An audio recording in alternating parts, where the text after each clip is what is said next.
오늘 함께 우리가 나눈 이 전도서의 말씀은요, 하나님의 지혜를 받은 솔로몬이 이제 쓴 책이라고 알려져 있습니다. 여러분도 알다시피 솔로몬은요, 역사상 정말 뛰어난 지혜의 왕이었고요. 열왕기상 3장을 보면 솔로몬이 기브온 산당에서 하나님께 1000번제를 드렸을 때에 하나님께서 하나님을 경외하며 제사를 드리는 솔로몬의 모습을 예쁘게 보셔서 솔로몬의 꿈에 나타나십니다. 그래서 하나님이 솔로몬에게 내가 너에게 무엇을 줄까라고 이렇게 물으시는데, 이에 솔로몬이 한 대답은 무엇이었냐면은 하나님의 백성들을 잘 다스릴 수 있는 지혜를 달라고 이렇게 구합니다. 솔로몬의 요청에 방금 말씀 띄워주신 거 다시 띄워주시면 열왕기상 3장 12절을 보시면요, 하나님께서 기뻐하시면서 이렇게 얘기하십니다. 내가 네 말대로 하여 내게 지혜롭고 총명한 마음을 주노니 내 앞에도 너와 같은 자가 없었거니와 그 다음에 내 뒤에도 너와 같은 자가 일어남이 없으리라 라고 하나님이 말씀하십니다.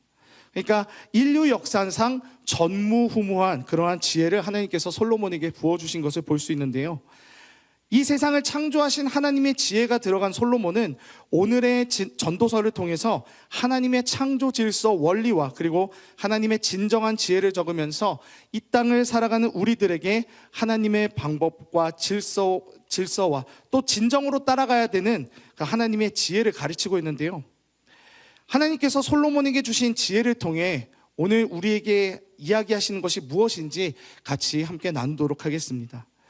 첫 번째는요, 모든 것에는 다 적절한 때와 시기가 있다는 것입니다. 오늘 말씀 1에서 8절을 보시면요, 태어날 때가 있으면 죽을 때가 있고 작물을 심을 때가 있으면 그것을 거둘 때가 있고 치료할 때, 사랑할 때 등등 이 세상의 모든 때와 시기들에 대해서 이야기를 하고 있는 것을 우리가 볼 수 있습니다. 지금과 같이 무더워지는 그런 더운 날에는 수박이 또 제철이고, 또 가을쯤에는 사과가 이렇게 많이 무르익어 가죠. 그리고 또 추운 겨울이 되면은 생각나는 대표적인 과일이 귤입니다. 하나님께서는 이렇게 일반적으로 흘러가는 이 크로노스의 시간 속에서 이 땅의 모든 피조물들의 때와 시기들을 다 정해두셨음을 오늘 말씀을 통해서 볼 수 있습니다.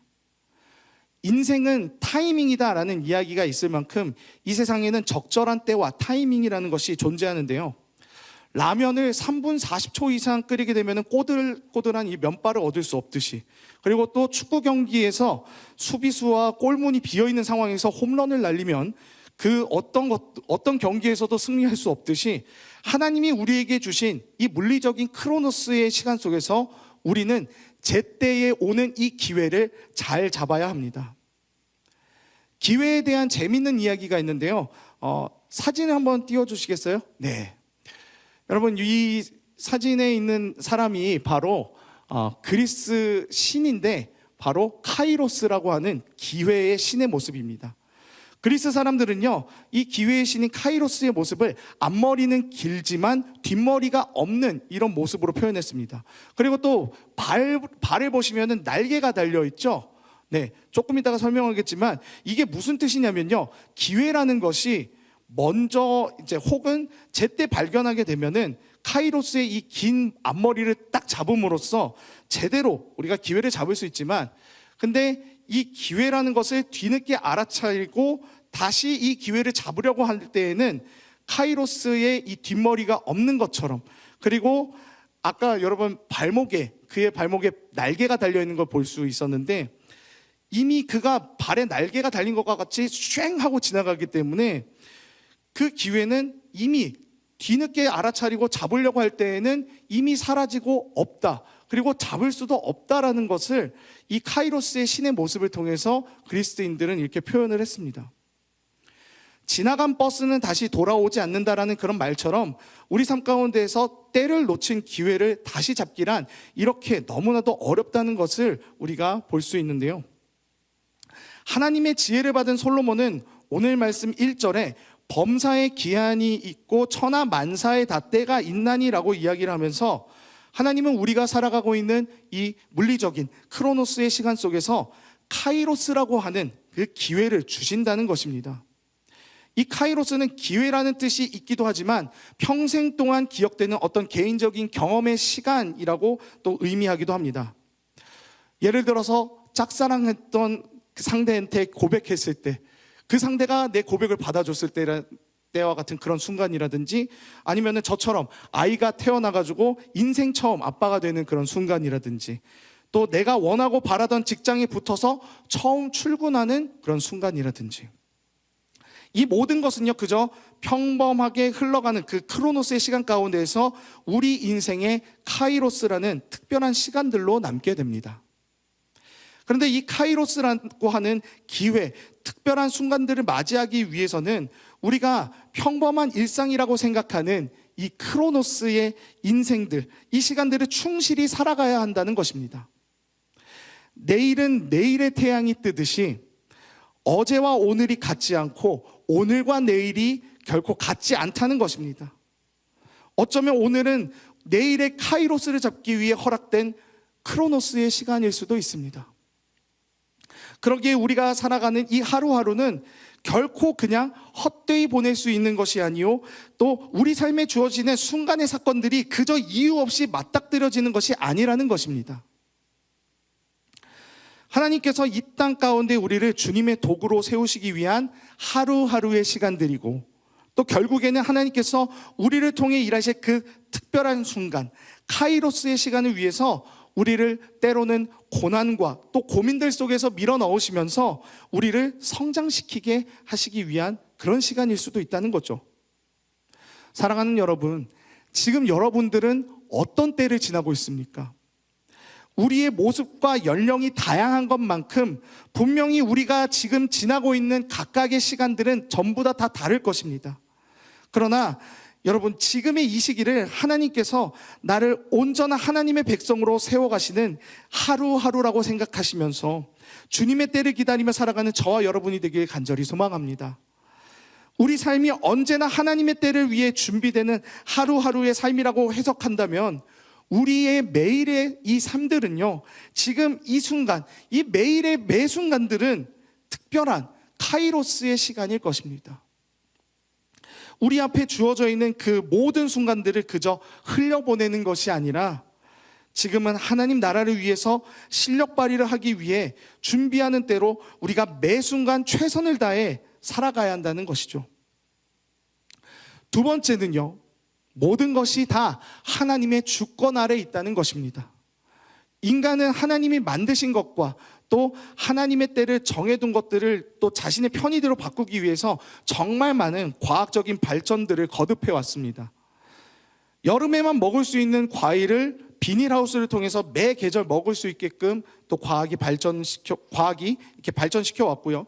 또 땅으로 막힌 곳들을 뚫어서 운하를 만들기도 하고, 멧돼 고기를 먹을 수 있게끔 양식업 또한 이렇게 발전시켜 왔습니다. 이러한 인간의 움직임은 우리 인류 사회를 매우 윤택하게 만들고 편리하게 만들었는데, 이것을 통해서 하나님이 만드신 자연, 섭리, 이러한 모든 것들을 다 인간이 과학이라는 문명들을 통해서 다 통제할 수 있다라는 교만을 불러오게 됐습니다. 오늘 말씀 3장 9절을 보시면요, 일하는 자가 그의 수고로 말미암아 무슨 이익이 있으랴라고 이렇게 기록이 되어 있는데, 이것을 표준 세번역으로 번역을 하면 이렇게 번역됩니다. 사람이 애쓴다고 해서 이런 일에 무엇을 더 보탤 수 있겠는가?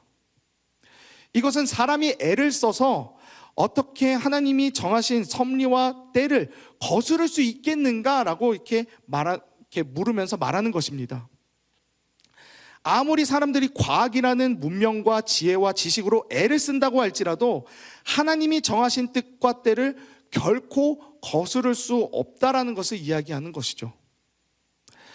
사람들이 몇 번의 성공을 통해서 자신들이 우리가 과학의 문명들을 통해서 이 자연들을 이겨냈어, 이것을 통해서 우리는 하나님을 이겼네? 라고 이렇게 생각할 수 있고, 또 그것을 통해서 그러면 결국에는 우리가 하나님을 이겼으니까 신은 없네 라는 이런 결론을 내리고는 하는데, 그 모든 것에는 하나님의 허락과 허용하심이 있었던 것뿐이지 그것으로 인해서 결코 하나님이 지시거나 하나님의 뜻과 계획이 무너진 것이 아닙니다. 사무엘상 4장의 엘리 제사장의 아들들인 홈니와 비느하스가 법궤를 들고 블레셋과의 전쟁에 나갔을 때, 그들이 전쟁에서 패해서 죽임당하고 법궤까지 빼앗겼을 때 모든 이스라엘 백성들은 다 멘붕이었습니다.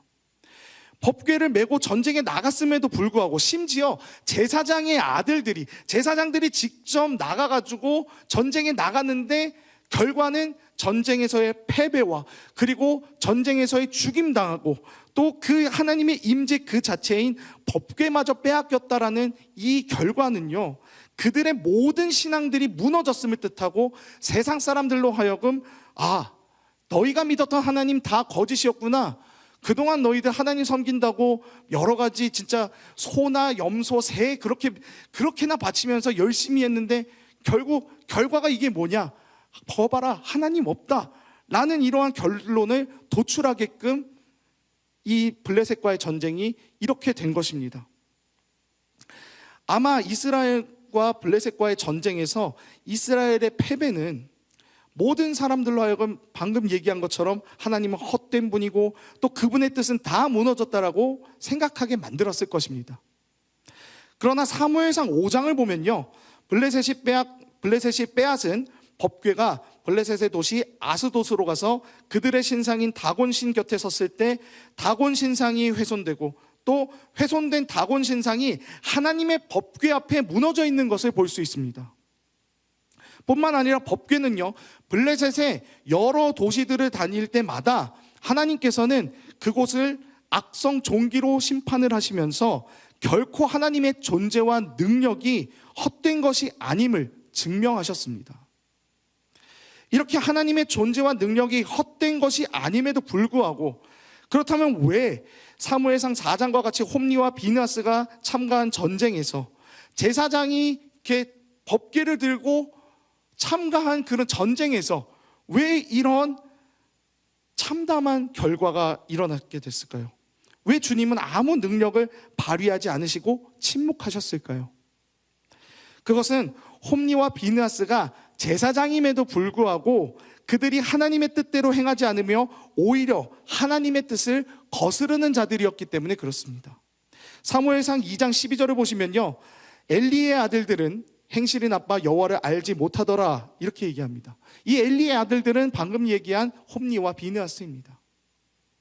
그들이 엘리라는 제사장의 아들들이었고 그들 또한 자신들이 제사장이었지만 하나님의 명령대로 제사를 드리는 것이 아닌 자신의 편의와 생각대로 제사를 드렸던 것입니다. 즉 하나님의 주권을 전혀 인정하지 않고 하나님을 멸시했기 때문에 그들의 삶 가운데서 하나님의 능력이 나오지 않았음을 볼 수 있습니다. 신명기 28장을 보면요, 거기에는 하나님께서 이스라엘에게 순종하면 받는 복과 또 불순종했을 때 받게 되는 저주에 대해서 주님이 분명하게 얘기를 하셨는데, 제 아무리 하나님의 선택한 백성이라고 할지라도 매 순간 주어지는 그 삶 가운데서 하나님의 주권을 전혀 인정하지 않고 자신의 죄의 욕망을 따라서 살게 된다면, 그렇게 해서 불순종으로 살아가는 사람은 하나님의 모든 보호하심과 능력에서 벗어나게 될 수밖에 없음을 하나님은 분명하게 경고하셨습니다. 사랑하는 여러분, 우리 삶 가운데에서 주님의 능력이 잘 보이지 않고 또 하나님과의 관계가 멀어지는 것 같고 내 마음 가운데 믿음이 약해지고 있는 것 같다면, 내가 하나님의 뜻 가운데 있는지, 내가 지금 하나님의 주권을 인정하고 있는지 우리는 돌아봐야 합니다. 내가 하나님 편에 서 있어야 되는데 하나님을 나의 편으로 돌리려고 하는 그런 신앙생활을 하고 있는 것은 아닙니까? 예수를 믿는 것은 죄된 나와의 영원한 작별이요, 죄 가운데 있는 나의 주권을 하나님 앞에 드리는 것입니다. 너무나도 유명한 구절이죠. 갈라디아서 2장 20절 한번 보시기 바랍니다. 우리 같이 보시면요, 내가 그리스도와 함께 십자가에 못 박혔나니 그런즉 이제는 내가 사는 것이 아니요 오직 내 안에 그리스도께서 사시는 것이라. 이제 내가 육체 가운데 사는 것은 나를 사랑하사 나를 위하여 자기 자신을 버리신 하나님의 아들을 믿는 믿음 안에서 사는 것이라. 여러분, 여러분의 때는 다 하나님께 있습니다. 인생의 방향 다 내가 개척해서 걷는 것 같죠. 그런데 그 모든 것에는 하나님의 때를 따라, 하나님께서 우리의 그 때를 따라 우리를 계속해서 세워가시고 인도하고 계신다는 것을 우리는 잊어서는 안 됩니다. 솔로몬이 쓴 또 다른 지혜의 책인 잠언 16장 9절에는 이렇게 또 기록되어 있습니다. 사람이 마음으로 자기의 길을 계획할지라도 그 걸음을 인도하는 자는 여호와시니라.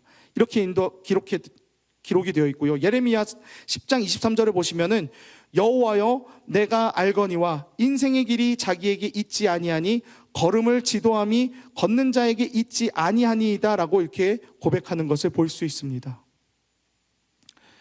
결국 우리의 인생은요, 하나님이 정하신 그 때에 따라 움직여지는 것이지 내 뜻대로 움직여지거나 또 돌려지는 것이 결코 아니라는 것입니다.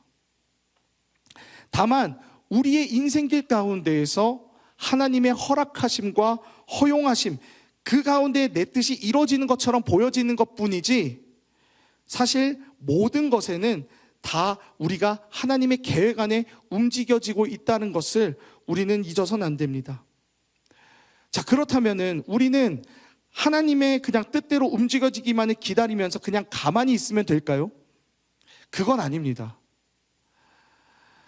오히려 내 삶의 때를 정해주시고 인도하시는 그 하나님의 뜻과 섭리를 따라서 우리는 오늘 이 하루를 충실하게 살아야 합니다. 내게 주어진 학업, 직장, 육아, 봉사 등등 이 모든 것들을 다 하나님이 맡겨주셨다라는 것을 깨닫고 우리는 그것을 충실히 해야 한다는 것이죠. 그리스도인의 하루는 오늘 내가 이 땅에서 어떻게 존재하느냐, 그것에 우리가 포커스에 맞춰줘야 됩니다.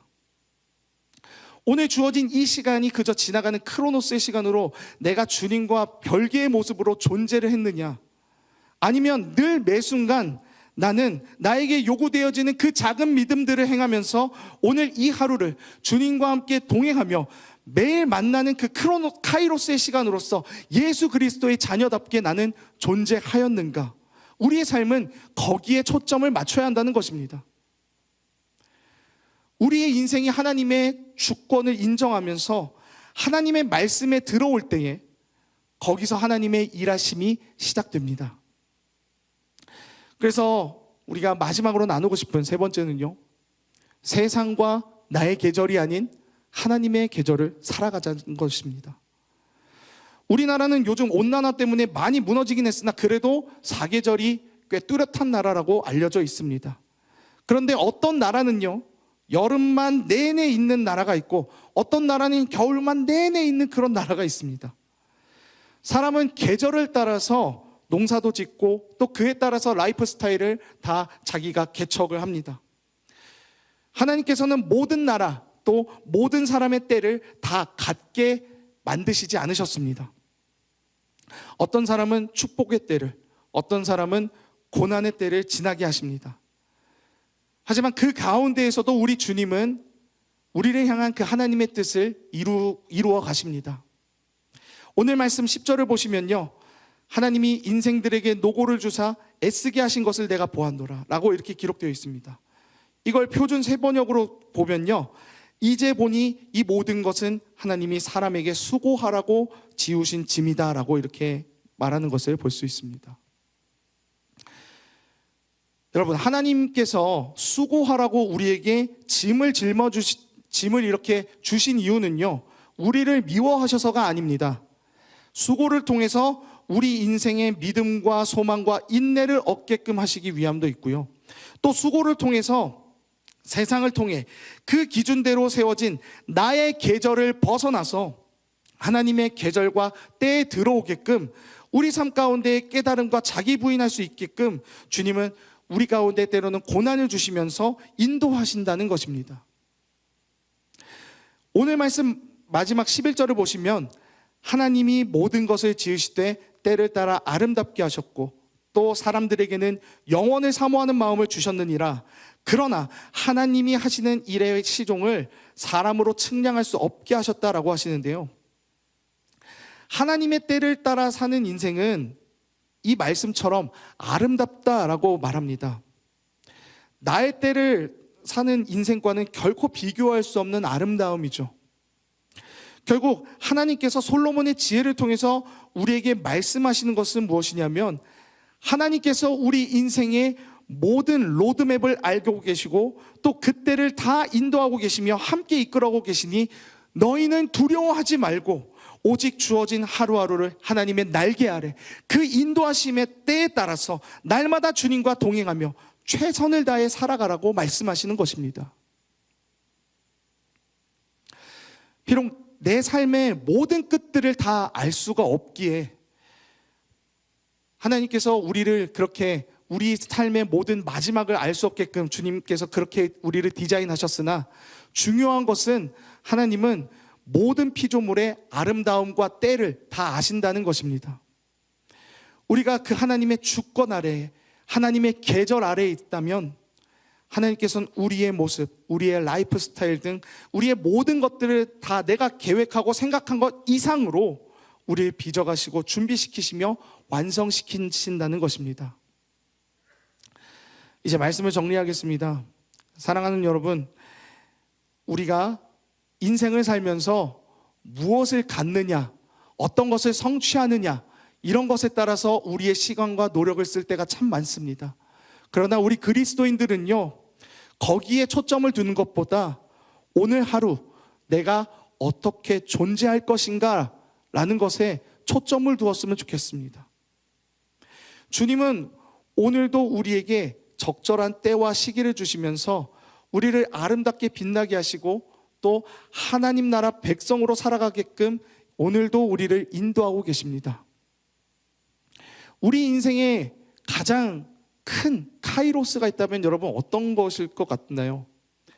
그것은 바로 우리가 이 땅에서의 시간들을 다 쓰고 이 땅에서의 삶들을 다 살고 난 이후에 주님과 대면하는 날, 그것이 바로 우리 인생의 가장 큰 카이로스가 아닐까요?